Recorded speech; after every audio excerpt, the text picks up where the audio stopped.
सुप्रभात बच्चों। आज मैं आप लोगों के सामने लेकर आई हूँ चिट्ठियों की अनूठी दुनिया।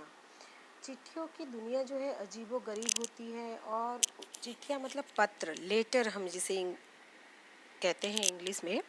तो चिट्ठियों की जो दुनिया होती है बड़ी ही अजीबो गरीब होती है और उसकी उपयोगिता जो है वो हमेशा से बनी रहती है। ठीक है, तो पत्र जो काम कर सकते हैं आजकल संचार का आधुनिकतम साधन नहीं कर सकता। तो आज के संचार का आधुनिकतम साधन कौन कौन सा है, तो आज हम जानेंगे कौन कौन सा है।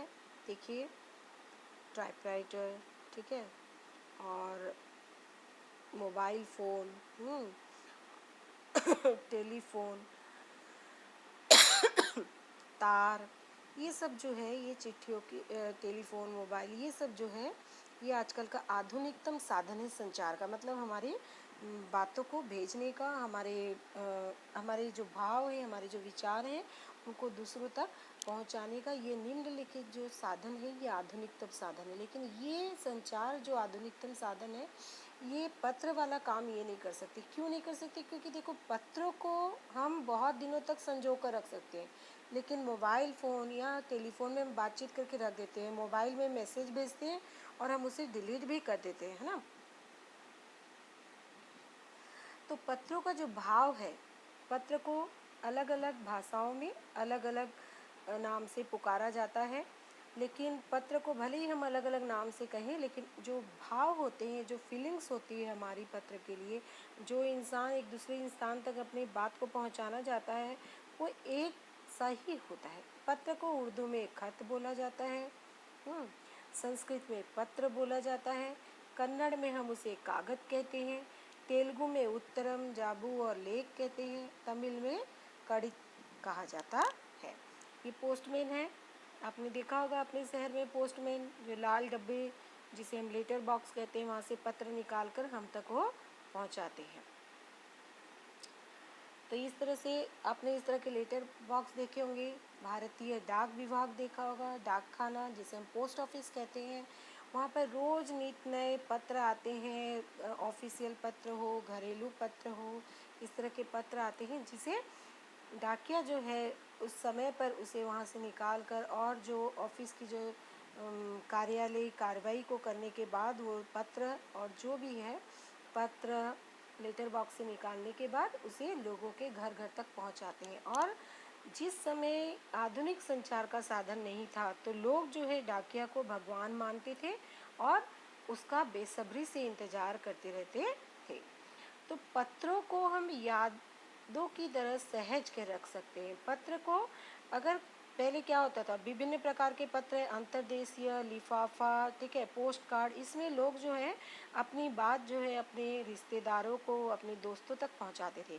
और पत्र को हम इस तरह से संजो कर रख सकते हैं, उसको एक तरह से यादें होती है, उसे हम बहुत सालों तक अपने पास रख सकते हैं। लेकिन ये काम आपका आजकल का जो आधुनिक संचार है, जैसे मैंने पहले बताया, SMS और आजकल तो व्हाट्सअप, फेसबुक बहुत सारे हो गए, लेकिन उसमें जब हमें कोई मैसेज करता है तो हमारा फ़ोन का मेमोरी ज़्यादा हो जाता है बोल के हम क्या करते हैं, उसे हम डिलीट कर देते हैं।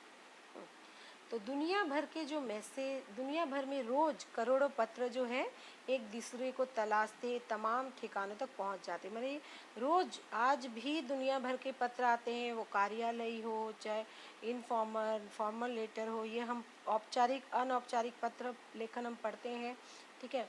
तो भले ही वो जैसे भी पत्र हो, लेकिन वो करोड़ों की तादाद में आते हैं और डाकिया उसे उनके ठिकानों तक पहुंचा ही देते हैं। भारत में ही रोज, हमारे भारत देश में रोज 4.5 करोड़ पत्र जो है डाक में, पोस्ट में डाली जाती है। और जो साबित करती है कि आज भी पत्र जो है कितनी अहमियत रखते हैं, आज भी पत्रों का कितना इम्पोर्टेंस है। तो जवाहरलाल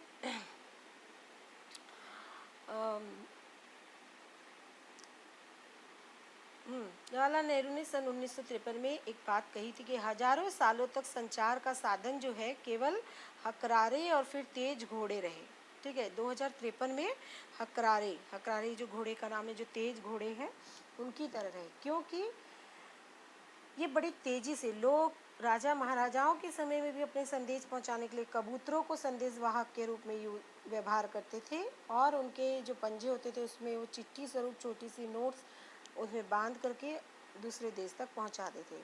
और उसके बाद हकरारे या फिर तेज घोड़े आए, जिसकी सहायता से पत्र लेकर दूध जो है एक जगह से दूसरे जगह तक जाते थे। उसके बाद पहियों का आविष्कार हो गया, पहिए आए, उसके बाद रेल आया, उसके बाद तार आए। इस तरह से संचार माध्यम में बहुत भारी भरकम बदलाव आया। और तार ने, ठीक है, टेलीग्राम ने रेलों से भी तेज गति से संवाद पहुंचाने का सिलसिला शुरू किया। और अब तो और भी दुनिया में बहुत सारे बदलाव आ गए हैं संचार में। साइंस की उन्नति के कारण अब हमारे पास टेलीफोन है, वायरलेस है, और आगे रडार दुनिया जो है वो बदल रहा है। विभिन्न प्रकार के विभिन्न मॉडल के मोबाइल फ़ोन हमारे साथ हैं। हम घर बैठे, हमसे चाहे 7 कोस की दूरी पर कोई हो, 7 समुद्र पार हो, हम वीडियो कॉलिंग के जरिए उनसे बातचीत कर सकते हैं। ठीक है, तो ये कुछ उदाहरण है। ठीक है, रेल है, रडार की सहायता से, और टेलीफोन बूथ हुए थे पहले, जहां हम एक का सिक्का देते थे, उसके बाद बात करते थे। फिर एसटीडी बूथ आ गया, जहां पर हम जितनी देर बात करेंगे पैसे उतने उठेंगे और हमें उन्हें पेमेंट करना होता था। फिर धीरे धीरे घर घर में अब तो मोबाइल्स फ़ोन आ गए हैं। तो पिछली शताब्दी में पत्र लेखन ने एक कला का रूप ले लिया, एक आर्ट का रूप ले लिया।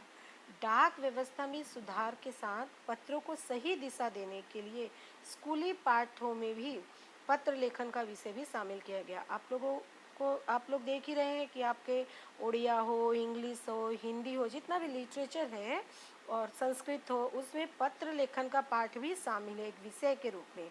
आपको औपचारिक अनौपचारिक पत्र लेखन कैसे लिखा जाता है उसके नियम बताए जाते हैं, ताकि ये दिन प्रतिदिन आगे भी कायम रहे, आगे की पीढ़ी भी जाने कि पत्र व्यवहार कितना जरूरी है।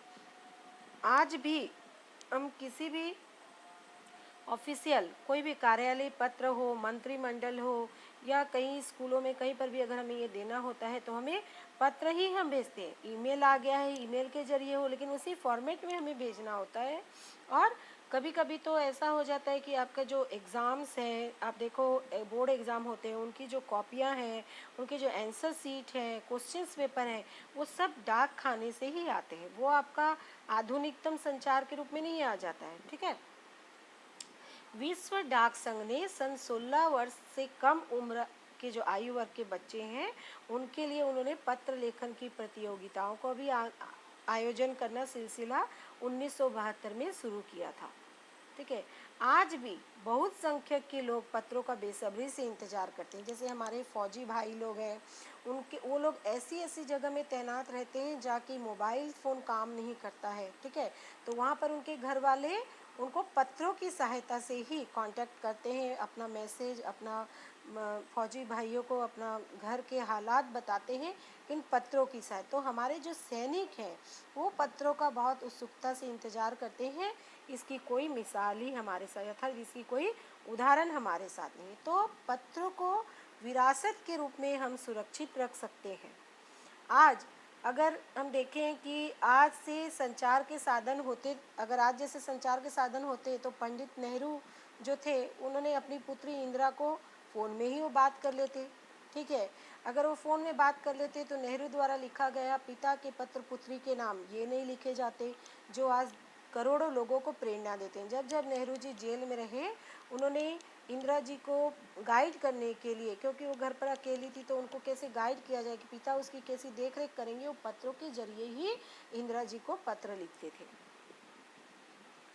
पत्रों को हम सहेज कर रख लेते हैं, पर एक एसएमएस को जो संदेश के रूप में आता है हम उसे जल्दी भूल जाते हैं। हम पढ़ते हैं, डिलीट मार देते हैं कुछ दिन के बाद में। ठीक है, महात्मा गांधी भी जो थे वो, उनके जैसे नेताओं के भी पत्र जो है आज भी धरोहर के रूप में रखे हुए हैं।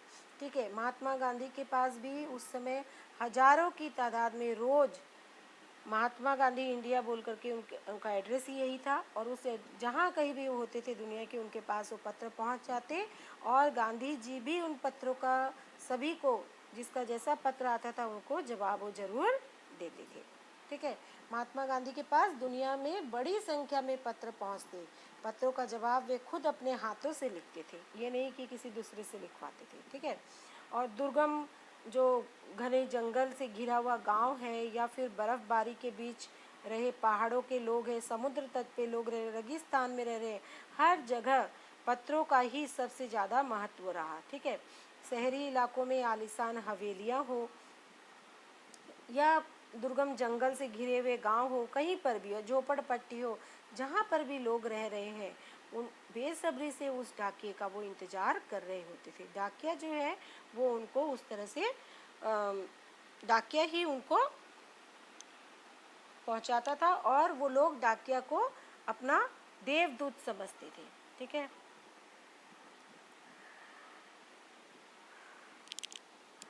तो चिट्ठियों की अनूठी दुनिया के पाठ के लेखक का नाम आप याद रखेंगे, जिनका नाम है कामता नाथ जी, जिनका नाम है दशरथ। देखिए इस तरह से आपको आप बताएंगे, आप पाठ के लेखक है रविंद्र कुमार सिंह जी, उनके लेखक का नाम है, ठीक है। चिट्ठियों की अनूठी दुनिया पाठ साहित्य की कौन सी विद्या है? आपको यहाँ पर ऑप्शन दिए हैं, जीवनी है, कहानी है, नाटक है या लेख है। तो ये एक लेख है। पत्र जो काम कर सकता है उसे संचार के साधन नहीं कर सकते। कौन से संचार के साधन नहीं कर सकते? प्राचीनतम, आधुनिकतम, पुरातन या इनमें से कोई नहीं? आधुनिकतम होगा, ठीक है। एसएमएस पत्र के समान टैक्स नहीं दे सकते, संतोष नहीं दे सकते, ठीक है। ये सब आपकी अभी आप लोगों का मल्टीपल चॉइस से ही आपको मूल्यांकन किया जाएगा, तो आप पाठ का हर एक पंक्ति को आपको पढ़ने की आवश्यकता है, ठीक है। कन्नड़ भाषा में पत्र के लिए उसे क्या कहते हैं, ठीक है। आप इन सब प्रश्न उत्तर को देखिएगा और आंसर अपनी कॉपी में लिख कर रखिएगा। भारत में प्रतिदिन लगभग कितनी चिट्ठियाँ डाक में डाली जाती है? 4.5 करोड़, ठीक है। तो इस तरह से कुछ ऑब्जेक्टिव क्वेश्चन भी आपको दिए गए हैं, ठीक है। संचार के आधुनिक साधनों के बीच किस प्रकार के पत्रों की संख्या बढ़ी है? कार्यालय। पंडित नेहरू इंदिरा गांधी को लिखे गए पत्र किस नाम से प्रसिद्ध है? पिता के पत्र पुत्री के नाम से प्रसिद्ध है। आधुनिकतम शब्द का विपरीतार्थक नवीनतम होगा, ठीक है। अहमियत शब्द का पर, तो आपको अभी पाठ का चाहे वो कोई भी विषय हो, आपको सभी एक एक लाइन पढ़नी होगी, क्योंकि आपका मूल्यांकन जो है इसी के आधार पर होगा, ठीक है। तो चिट्ठियों की दुनिया अनूठी कैसी है? चिट्ठियों की दुनिया अनूठी अर्थात निराली है। वर्तमान में भी संदेश भेजने का सर्वोत्तम साधन जो है वो पत्रों को ही माना जाता है। भले ही वो फ़ोन हो, एसएमएस हो, फैक्स हो, ईमेल आदि संचार के साधनों में अपना विशेष ध्यान बनाया है, लेकिन पत्र के महत्व को कम नहीं कर सके। आज भी राजनीति, साहित्य, कला में प्रमुख कार्य पत्र जो है वो इसी के आधार पर किए जाते हैं। पत्र जो है स्थायी है और भावनाप्रद है, ठीक है। कौन से पक्षी का नाम डाक व्यवस्था से जुड़ा है और क्यों? तो वो होगा, क्या बोलो? कबूतर, ठीक है। क्यों कबूतर का डाक व्यवस्था से जुड़ा, क्यों? ये आप लोग उत्तर बताएंगे, ठीक है। किन पत्रों का संकलन किया जाता है और क्यों? जो पत्र भविष्य में हमारे लिए उपयोगी साबित होता है उसी का संकलन किया जाता है। क्यों जितना भी आप लोग उत्तर ढूंढ कर रखेंगे, ठीक है। ये कुछ प्रश्न के साथ उत्तर हैं। तो धन्यवाद बच्चों, पाठ को एक बार आप जरूर ध्यान से पढ़ेंगे, ठीक है। धन्यवाद।